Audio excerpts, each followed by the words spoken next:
Hey folks, time for a new video. This one isn't necessarily so prophetic as some of my other videos, although you're going to want to see the next one that I hope to have up. It's going to be very prophetic. What I'm here to speak about today is chemtrails. And not just about chemtrails, but about some of what they can do to you.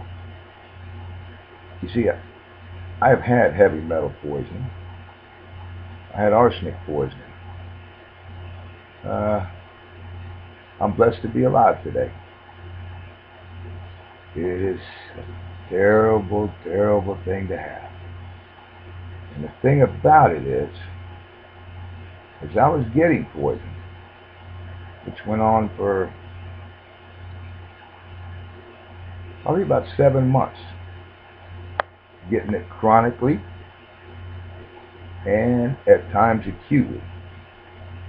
And it's very insidious. It sneaks up on you. I didn't know what was happening to me or to my dog, who subsequently did die, primarily just from being around it and laying down where some of the stuff had gotten onto concrete. But the things that it did to me are not something I'd really want to wish upon anybody.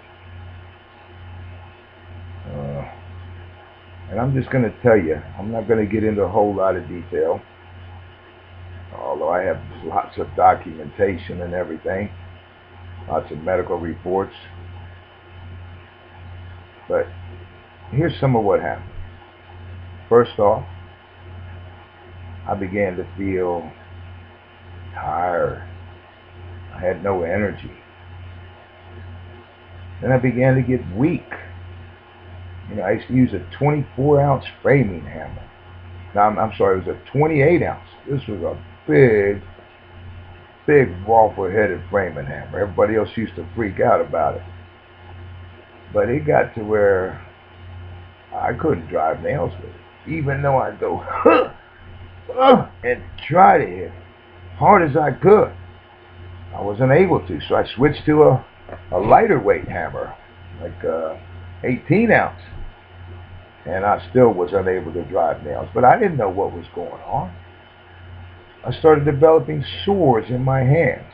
You would see peeling skin all over, especially on my fingertips, throughout my palms. I developed weird things, one of which you probably, you see that? There's one still today. That's been treated through herbs, but it was basically giving me these tumors that arsenic does cause. And it wasn't just arsenic, it was chromium and copper. All three are heavy metals. All three are Class A carcinogens. And right now, your government is spraying heavy metals down on your head. Depending on where you live, I don't know, but here they're doing it daily. And I just yesterday, I was pointing it out to some people. And, a lot of people are very skeptical about it. Well, believe me, I was born and raised on military bases. I've been seeing jets flying all my life. They never made contrails like what they make today. For those of you who are uninformed, I just want to let you know something. Normally when you see a jet flying in the air, you would see the jet and a trail that'll follow the jet and disappear as the jet goes. Generally it's a half mile long, and it disappears. That's condensation. And it generally only happens at certain altitudes and certain temperatures. But when you see a jet that goes through the sky and it leaves this vapor trail that stays up there in the sky and continues to get larger and larger, that is not a contrail. That is a chemtrail. That is your government spraying these poisons out on you. And these aren't coming out of the jet engines. They're coming out of nozzles that are attached to these jets. And these jets are full of huge tanks inside of them with chemicals. Those pilots who fly them, they're the second highest paid military pilots that we have. The highest being the ones who fly the president's plane, US-1. And they generally try to pick people who are single so that maybe their wives won't find out. They tend to move these people around from time to time so that word won't get out. But let me get back to more of what the arsenic and the copper and chromium did, the heavy metals. You know, next thing you know, I'm not one to go around spitting, but I was continuously spitting. Next thing you know, I had incontinence. I mean, if I had to pee, I had no chance to make it out of this mansion I was working on. I'd have to go lean over the side like right now. And I began getting dizzy spells, and that's not good when you're 30 feet or even more, because this was a huge 3-story building, and oftentimes I'd be walking along the block walls. I was walking on 6-inch cedar beams, and I had no problem until these things started affecting me. I remember one day trying to walk across these beams, and all of a sudden I just got lightheaded, and I had to come down onto one knee and was terrified to move another step. You know, I'd been walking around all this stuff for many months and had done it many times in the past. The next thing you know, these may not be necessarily in order, and I haven't written these down. I'm just letting you know. Things started happening like pains in my hands, and then especially in these muscles here on my arms. Oh, they would get so bad every day. I'd get off and I'd be massaging them and didn't understand it. And sometimes because my hands hurt so hard, I couldn't even massage them with my hands. I'd have to take my other arm and massage this one for a while and then massage the other one. And the pain started spreading to my feet, where it became difficult to walk. Then my vision started going. I mean, almost overnight. These things continuously happened overnight. Once my dog died, I found out what had happened. I made phone calls. And let me tell you, there was times I would get up. Well, for one thing, I lost appetite. And I used to love to go out after work and, have a couple of beers and be sociable with people before I'd go home. If I went out and drank one beer, my stomach would get so bloated. Maybe on one or two occasions I had a second beer, and that was it, because my stomach would just get so bloated. My appetite, and believe me, I had a very good, healthy appetite. Heck, I'm a pretty good cook. My appetite just disappeared. I would go home like normal, cook a large dinner, and couldn't even eat it.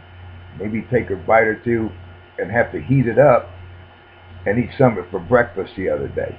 So of course I began losing weight. I lost a lot of weight. Went from 192 pounds down to somewhere in the 150s. I mean, I was skin and bones. Another thing that happened is I was a very healthy man. 6-pack abs. I worked long, hard hours. Never was afraid of hard work. Which now I'm unable to do as a result of this, even though we're talking 16 years after the fact. And I still have a lot of pains. Okay, some of the other things is, I don't know if I'd mentioned it, but my vision just overnight went from excellent to I didn't know what was going on. It was just things were getting bad. I had a very tough time seeing, and to this day I have a problem with that. And sometimes it gets bad, You know, I do have to wear reading glasses now. Uh, at times I used to have something that's only happened to me a couple of times in my life, and that was due to the arsenic poison, and this was well after I got away from it. I actually would get triple vision. I remember it ended up because I got to where I couldn't work, absolutely. No, it was bad. I was living in my van, in the Keys, or in my truck.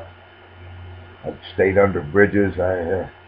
And it was too hot to sleep at night because at night there was high humidity, no breeze.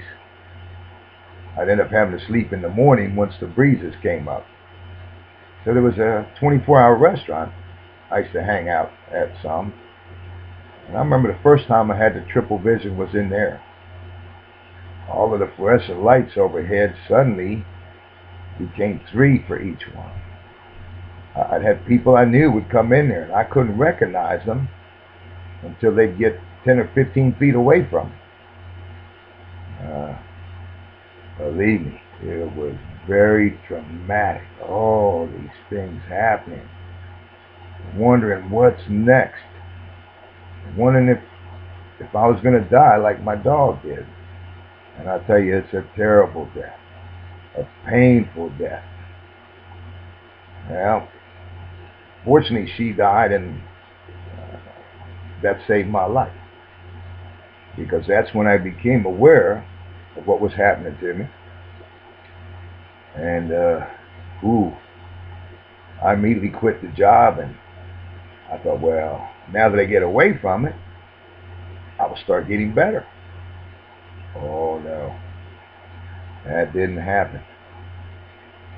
Day after day, I would get worse and worse. And I kept thinking, oh, my body will turn around. It'll know how to take this. And at first, I would say that day after day. And then it got to where I would say it week after week, thinking, oh, well, by next week I'll get better. And my desire was just to get better and go back to work.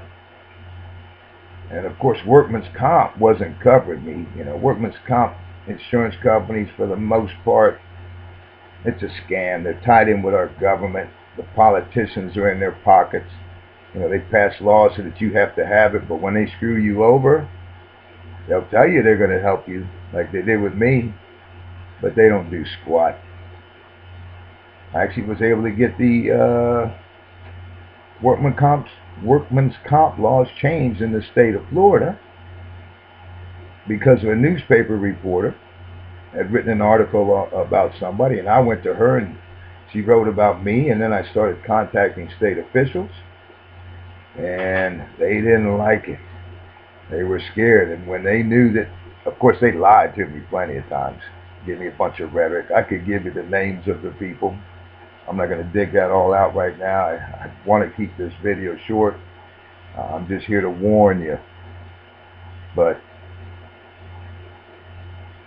when they knew this other article was coming out, the one guy said, ooh, my boss is going to want to see this. As it turned out, his boss was Jeb Bush. And of course, I believe it was the day after the article came out, Jeb Bush did a speech on how he's going to change it. These people don't want to be exposed.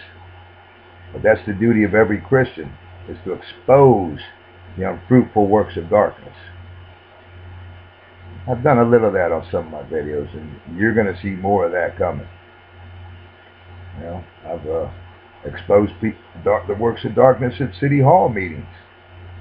I expose it to people all the time. But getting back to the arsenic poison, like I said, I kept thinking I'd get better. And day after day, then week after week, and then month after month. I would say, well, I know I'll be better next month. No. Kept going downhill. You know, at one point, all my blood vessels everywhere, you could see them. I was in great shape. And as the arsenic was affecting me, or the heavy metals, some days I'd go to work and they protruded even more. And then the next day, you'd hardly be able to see a vessel in my body. And I guess it was depending on how much exposure I was getting those days, because like I said, I was getting it chronically. Some days probably less than others because I was handling it a lot less. I'd been lied to, told what I was working with was just a wood preservative. And actually, as a result of what happened to me and phone calls I made to the federal government, a couple other things happened. They stopped pressure treating lumber with copper chromated arsenic. The EPA was wanting to double the allowable, acceptable amounts of arsenic in our drinking water. And I had several conversations with people there and told them, look up what happened to the people in Bangladesh, and that is not something that they wanted to do. Unfortunately, they didn't raise the acceptable levels of arsenic in our drinking water.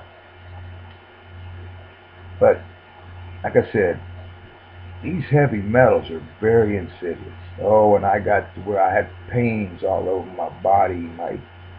My hands and lower arms would go numb.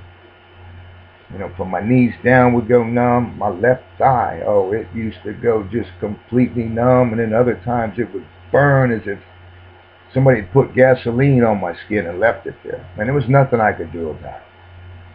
And before you know it, it felt like I was getting bee stings all over. And it's just like a bee sting. It's just like you're standing on a lit cigarette, being burned with a cigarette. And there was nothing you could do about it. And these would be repetitive. It would be like bee sting after bee sting after bee sting. That's why the recommended pain reliever for that poisoning is morphine. And the stuff the doctors gave me, believe me, it didn't even dent the pain. You know, it hurt to lay in bed. That was one of the worst things because my body, a lot of my body surface was touching things. It got to where one of the things that it's been a habit of mine is, like, let's say if there's some music playing, I like to, you know, tap my fingers like that, you know, just gently going with the music. It got to where I couldn't do that. It was too painful to tap like that. Believe me, you do not want to get heavy metal poisoning. And before you know it, my groin would hurt, my testicles would hurt so bad. You know, I had to have people help me to get in and out of a bathtub because I got so weak and so frail. And I couldn't even let a towel touch my private parts because, oh, did it hurt. And at times, even though they weren't being touched, I'm sure most of you men have at some time or another have had an injury to your gonads. It's very painful. Well, it would come to me even without being hit or kicked or anything like that, and it would come up into my gut, and the pain would spread down my thighs. Oh, it was terrible. The nerve pains I used to get everywhere were strange and incredible, and I still get those to this day. Oftentimes you could just be sitting there and all of a sudden it'd feel like you had a vibrating cell phone up against a part of your body, and it would just start vibrating. And you know, of course it would freak you out at first. There was times where if I put shoes on a couple occasions, I actually thought there was a mouse in my shoe because you could just feel your nerves making things wiggle and wiggle, and I literally thought there was a mouse in my shoe on 2 occasions, but there wasn't. Or if I lay down where my leg was touching something, it would at times feel like there was a a snake underneath my leg, and it would be wiggling. But this was all due to nerve damage. In fact, when the doctors did the nerve test with those machines where they electrocute you, oh, and I don't like getting electrocuted, but you know, they had to do these tests. They did it to me over and over, and they kept thinking something was wrong with the machine. So they had to recalibrate it. And they kept saying something isn't right here. So they brought in another one, but got the same results. They were amazed at the things that my nervous system was going through. Fortunately, Since then, I've learned much about medicinal herbs, thanks to one of my mentors, Merlin. What a great man. He saved the lives of many people, including mine. But God says that the leaves are made for healing. He made them to be medicine.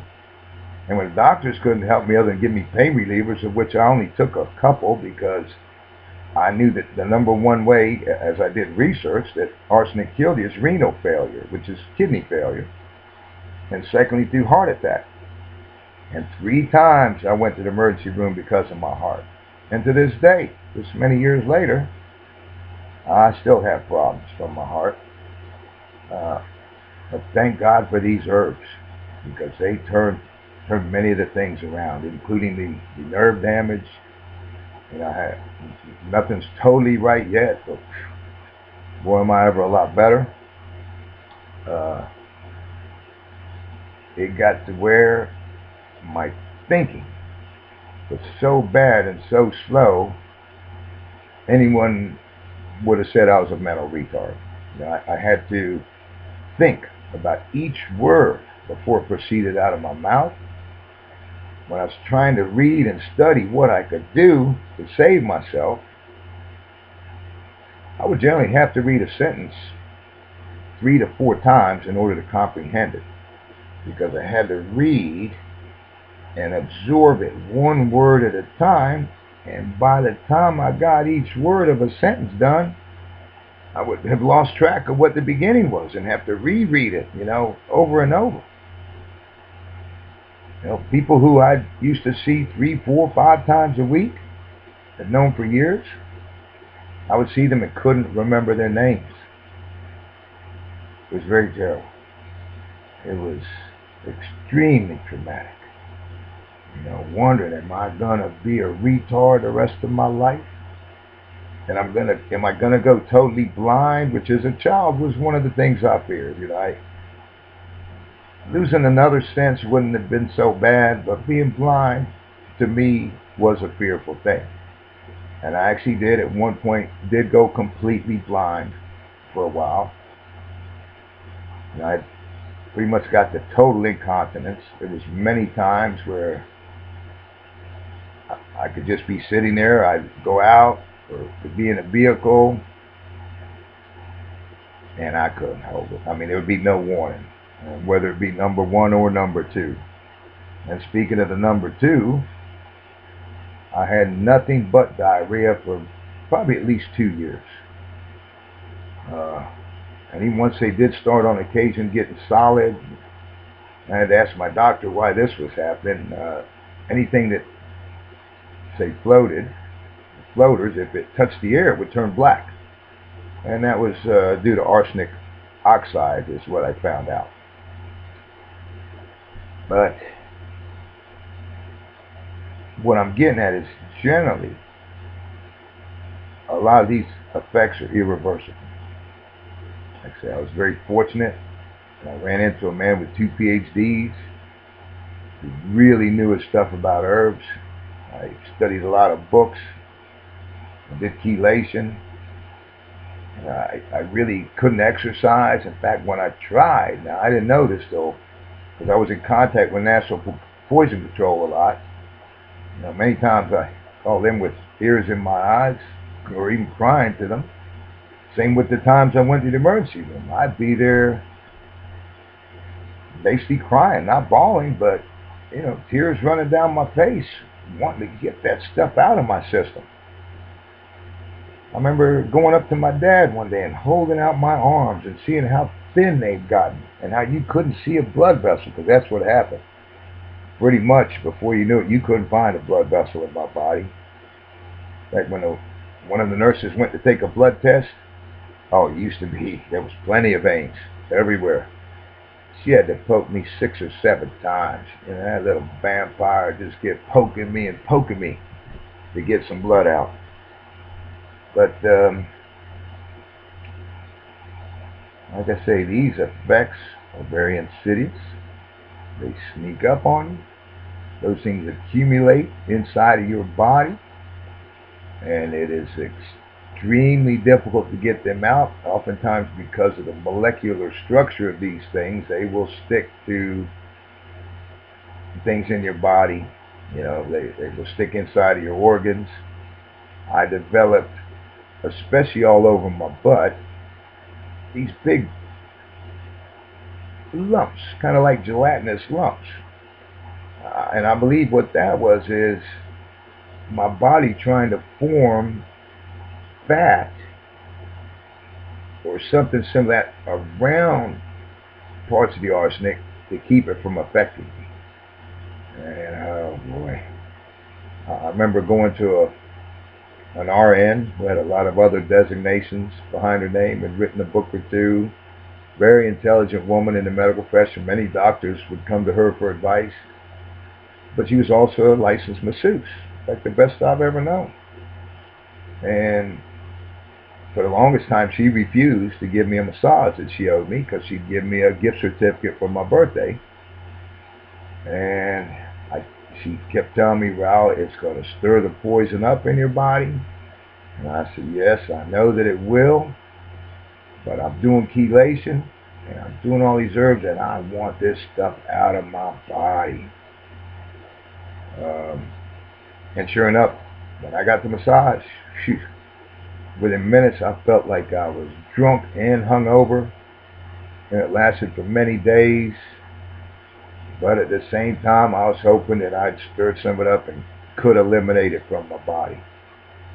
And getting back to that day, I walked up to my dad with my arms out, looking at how skinny and weak they'd gotten, and with a couple of tears rolling down my face, I said, Dad, you know what? This poison is something else. It's like it's got biochemical properties. I know that it's just a chemical, but it's acting like it's doing everything that it can to kill me. And I'm going to do everything that I can to fight it. And I did. And I still do. Although it's difficult because it's tough for me to make much of an income.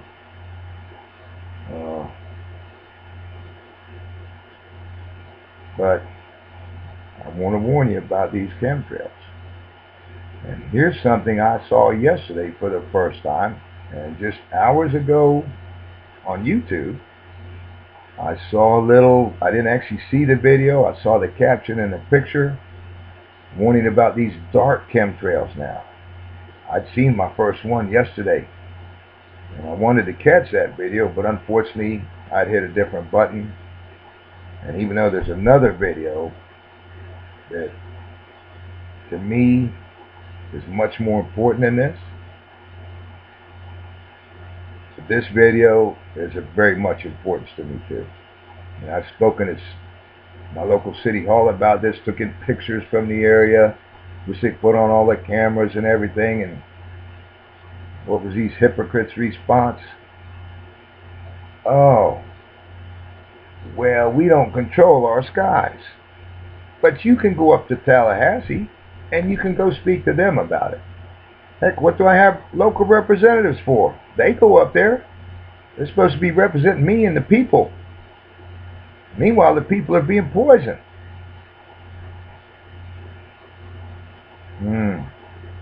I have so much more that I could say about it. But already I'm almost 30 minutes into this video. I just want to, if you're not aware with chemtrails, please Google it. Go on YouTube, some search engine, and just put in chemtrails and check these things out. And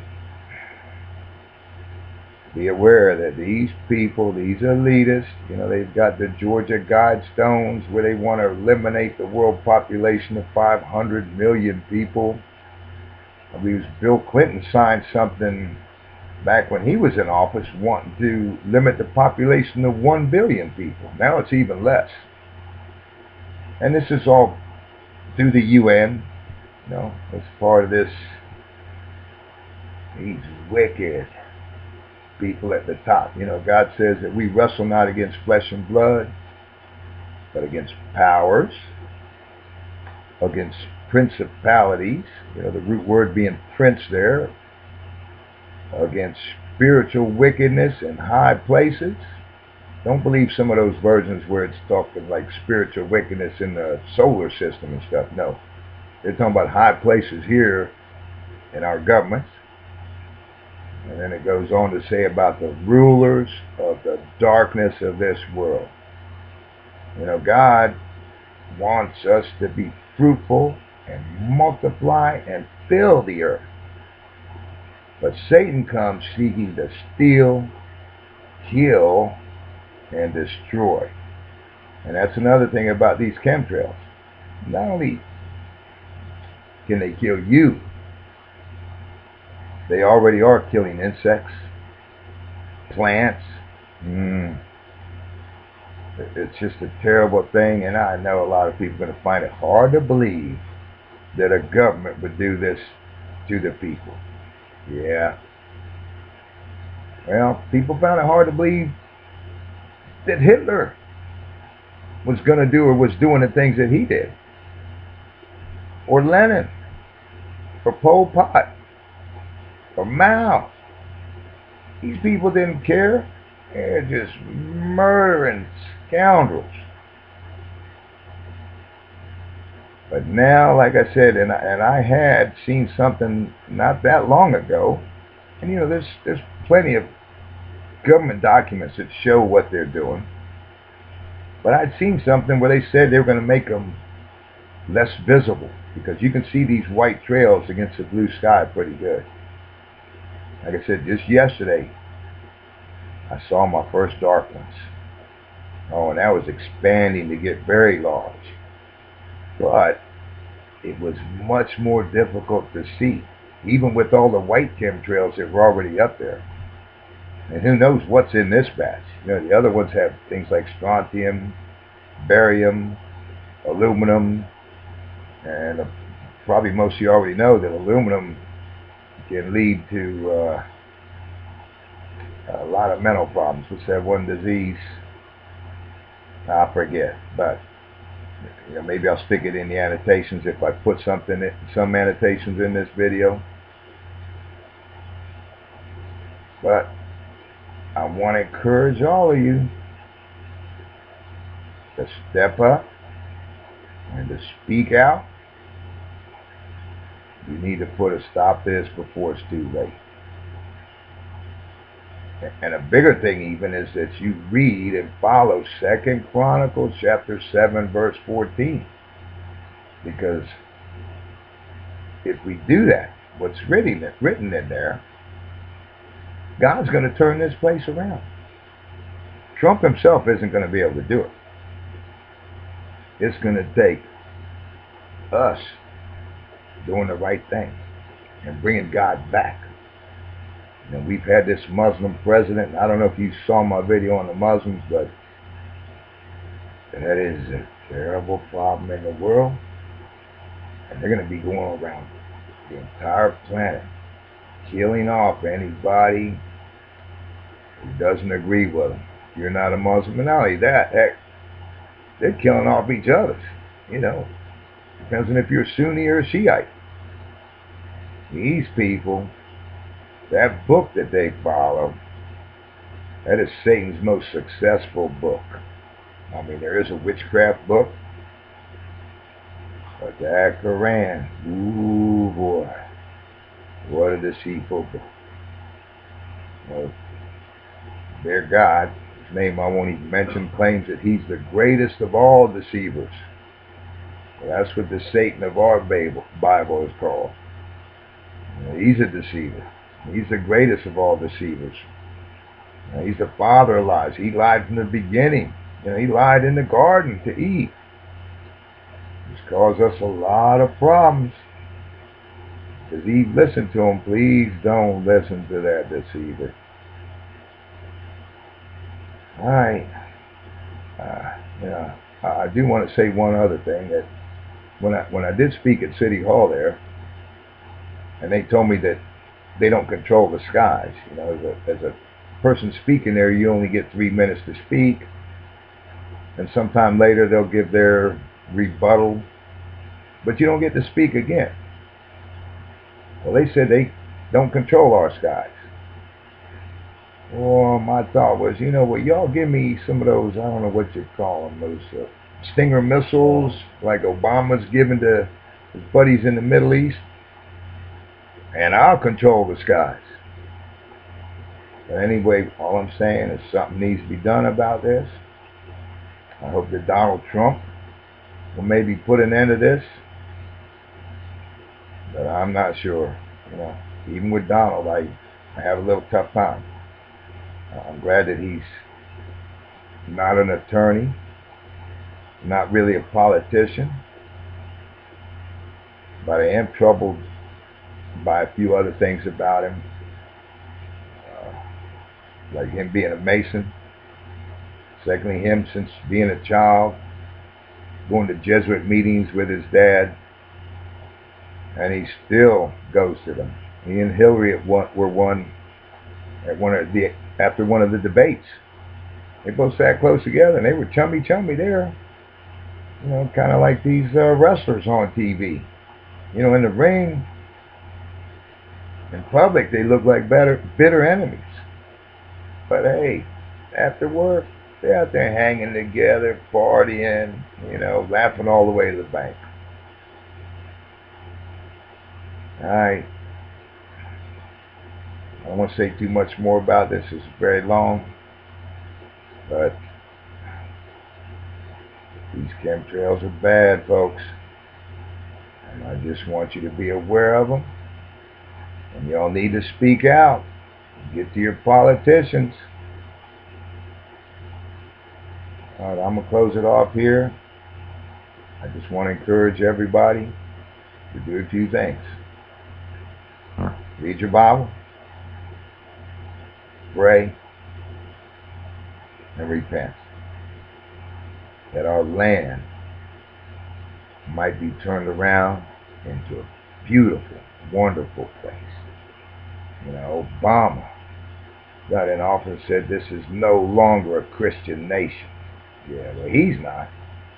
But doesn't mean that you don't have to be just because he said it. That's for sure. All right, I'm signing off. You probably want to check out my next video too. It's going to touch on some things about our government. All right, have a good one.